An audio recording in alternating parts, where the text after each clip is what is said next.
The SCP Foundation. Secure, contain, protect. Les témoins décrivent SCP-303 comme une silhouette humanoïde, nue, asexuée, émaciée, avec une peau d'un brun rougeâtre. En lieu et place d'un visage normal, la tête du sujet est dominée par une bouche extrêmement large, exhibant des dents humaines surdimensionnées.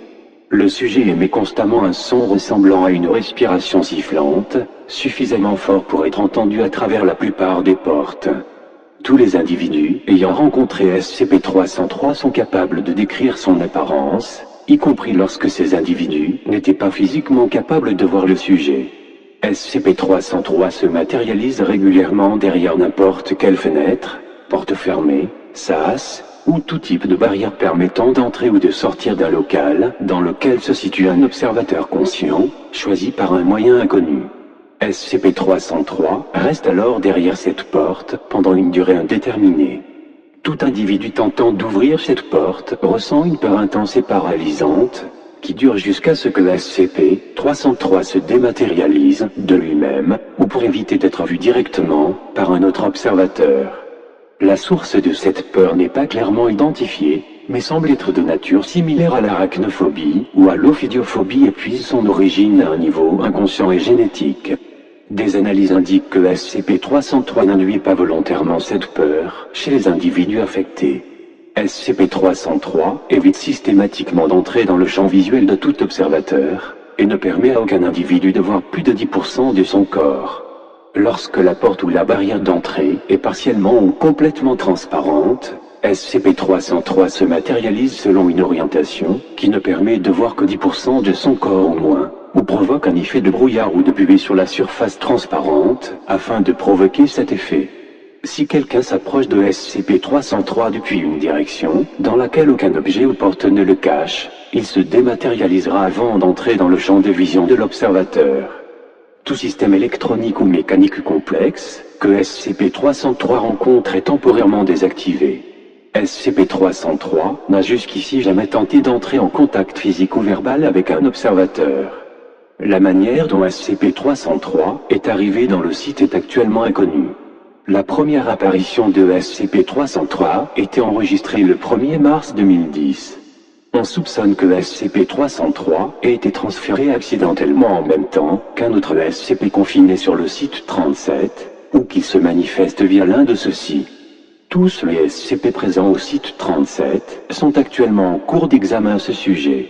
Étant donné que SCP-303 n'a, jusqu'ici, jamais franchi les limites du site 37, la totalité du site est actuellement considérée comme la zone de confinement de SCP-303. Toutes les pièces du site 37 doivent être modifiées, si possible, afin qu'elles aient deux entrées séparées d'une distance de 10 mètres ou visibles simultanément. Les membres du personnel doivent être répartis de façon homogène dans les locaux, avec des interphones ou des radios mis à leur disposition, afin que tout problème causé par une rencontre avec le sujet puisse être résolu rapidement. Les membres du personnel ayant vu SCP-303 doivent recevoir immédiatement une évaluation psychiatrique. Rapport d'incident 303-1. L'agent Green se douchait dans sa salle de bain personnelle lorsqu'elle se rendit compte que SCP-303 se trouvait de l'autre côté du rideau de douche. Celui-ci respirait extrêmement fort. Surprise par cette découverte, elle heurta accidentellement le rideau de douche, qui ondula vers l'extérieur. Le rideau s'enroula partiellement autour de SCP-303, révélant que celui-ci se trouvait à moins de 50 cm du rideau, debout et face à la douche. L'agent Green rapporta avoir passé environ 3 heures à pleurer dans la douche, silencieusement, afin de ne pas déranger SCP-303. Elle rapporta également que le bruit de respiration s'arrêta brusquement, et qu'elle put sortir de la douche à ce moment. Rapport d'incident 303-3. L'agent Garrett rencontra SCP-303 dans la salle de repos du 2e étage du site 37. Il cherchait à obtenir du lait en poudre qui se trouvait dans un placard lorsqu'il entendit un fort bruit de respiration émanant du placard, suite à quoi il se sentit submergé par la peur. L'agent Garrett rapporta plus tard que SCP-303 était recroquevillé en position fétale dans le placard. Il déclarait être absolument certain de cette information bien qu'il n'ait pas pu ouvrir la porte du placard. Plus tard, lorsque le placard a été examiné, il y manquait un conteneur de lait en poudre pour le café. Il s'agit du premier cas répertorié où SCP-303 a emporté un objet lors de son apparition.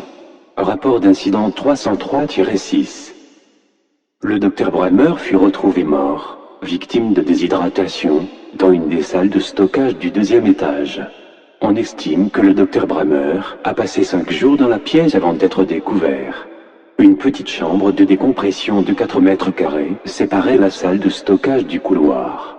SCP-303 a occupé cette chambre de décompression pendant toute la durée de l'isolation de Brammer dans la salle de stockage, empêchant d'y entrer depuis l'extérieur et rendant la fuite du docteur impossible. Rapport de test. Une équipe composée du Dr Taylor, du chercheur Brasnik, de 4 membres du personnel de sécurité et de 4 membres du personnel de classe D a été assignée à se rendre sur les lieux de tout incident rapporté où SCP-303 se serait matérialisé, afin d'effectuer des tests sur place. Ce rapport de test a eu lieu à la porte de la salle B06, au niveau du couloir du 1er étage. SCP-303 se trouvait à l'intérieur de la salle. Il a été demandé à un membre masculin du personnel de classe D d'ouvrir la porte sous peine d'être transféré sur un projet concernant un SCP dangereux s'il refusait. Il refusa, déclarant avoir une peur extrême de le faire. Il lui a ensuite été demandé d'ouvrir la porte sous peine d'être éliminé sur place s'il refusait. Il refusa, déclarant que s'il ouvrait la porte, SCP-303 allait. Il a été éliminé sur place. Il a été demandé à un membre féminin du personnel de classe D, qui avait été témoin de l'élimination, d'ouvrir la porte sous peine d'être éliminée sur place si elle refusait. Elle refusa, déclarant que si elle ouvrait la porte, SCP-303 allait.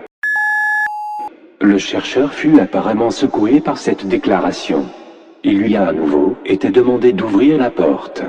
Un couteau de combat a été fourni à un membre masculin du personnel de classe D.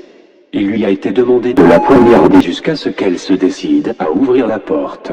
Après 2 heures, elle mourut suite à la perte de sang occasionnée. Elle ne tenta à aucun moment d'ouvrir la porte. Addendum du 1er mai 2010, SCP-303 semble avoir décidé de s'approprier la pièce de stockage des fournitures du 2e étage. Jusqu'ici, il a empêché tout membre du personnel d'y entrer depuis le 5 avril 2010.